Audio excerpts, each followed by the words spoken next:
We often don't think about how much geography, just the physical layout of the world, shapes politics. Well, there's a whole field for that. It's called geopolitics. And today we are diving headfirst into maybe the best example of it on the entire planet, a tiny little strip of water that, believe it or not, has the global economy in a chokehold. So, let me ask you something right off the bat. What do you think is the world's most important waterway? Just what's the first thing that pops into your head? I'm guessing a lot of you are thinking the Suez Canal or, maybe the Panama Canal. And yeah, those are huge, absolutely vital, but they're not number one. Nope. The real answer is probably not what you'd expect. All right, here it is. The world's most critical waterway is the Strait of Hormuz. We're talking about an energy choke point on a scale that is, honestly, it's kind of hard to wrap your head around. So let's try and break it down and really get a sense of the numbers here. Okay, get this. Back in 2018, an average of 21 million barrels of oil and other petroleum products flowed through this strait. Not a month, not a week, every single day. That number is it's staggering. And to try and put that into perspective, because what does 21 million barrels even look like? Well, imagine filling up more than 1,300 Olympic-sized swimming pools. That's how much energy is passing through this one spot every single day. It's just a colossal river of the world's most critical resource. So, what does that mean for, the rest of us? The whole planet? Well, that massive flow accounts for about 21%. That's more than a fifth of all the petroleum the entire world uses daily. It's just incredible.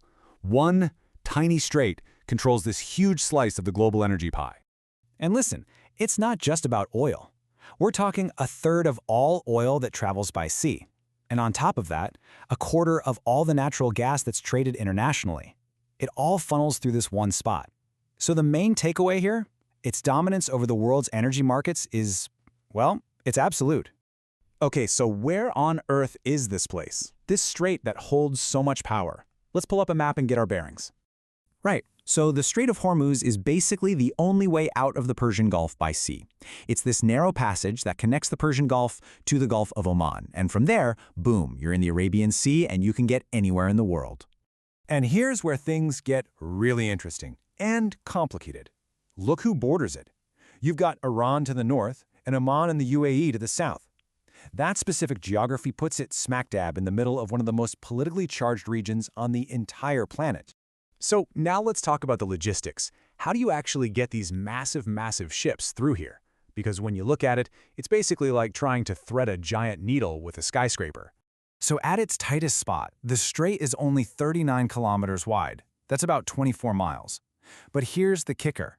The actual lanes that ships have to stay in, one going in and one going out, are just 3 kilometers wide each. I mean, there is zero room for error. Yeah, getting one of these supertankers through is like a carefully choreographed dance. You start out in Iran's territorial waters. Then you have to navigate past these islands that are claimed by both Iran and the UAE. After that, you cross over into Oman's waters for the narrowest part of the whole trip, and then you can finally exit. Every single trip is a super complex international journey in itself. So, when you put it all together, this insane amount of traffic squeezed into this tiny, politically explosive area, it makes the Strait of Hormuz an incredibly fragile artery for the entire global economy. And it's one where tensions have boiled over more than once. And this right here, this is the crucial point. The entire strait is inside the territorial waters of Iran and Oman. What does that mean? It means any little incident. And trust me, we've seen them, from the tanker war back in the 80s to skirmishes happening right now. Any incident has the potential to completely shut the whole thing down and spark a massive international crisis. So who gets hit hardest if that happens? Well, in 2018, more than 75% of the oil that went through the strait was heading to Asia. We're talking about the energy that literally powers the economies of China, India, Japan, and South Korea. So if things get tense in the Persian Gulf, you better believe they feel it instantly in factories and on stock markets halfway across the world. Okay, so this brings up a pretty logical question, right? You're probably thinking, with so much on the line, there have to be other options. Can't we just go around it? Well, it's a yes and no kind of answer. I mean, take a look. Saudi Arabia and the UAE, they've both built these huge pipelines specifically to bypass the strait. But, and this is a big but, even if they ran those pipelines at 100% capacity, their combined total is only 6.5 million barrels a day. That's just a fraction of the 21 million going through the strait. And as for other pipelines in the region, well, most of them have either been shut down because of conflicts, or they're just too unreliable because of political disagreements. So what you're left with is a world that is overwhelmingly, critically dependent on that one single, very vulnerable sea lane. So, after all that, what's the big takeaway? You know, it really makes you think about that old saying, geography is destiny. I mean, the Strait of Hormuz is just the perfect case study for geopolitics.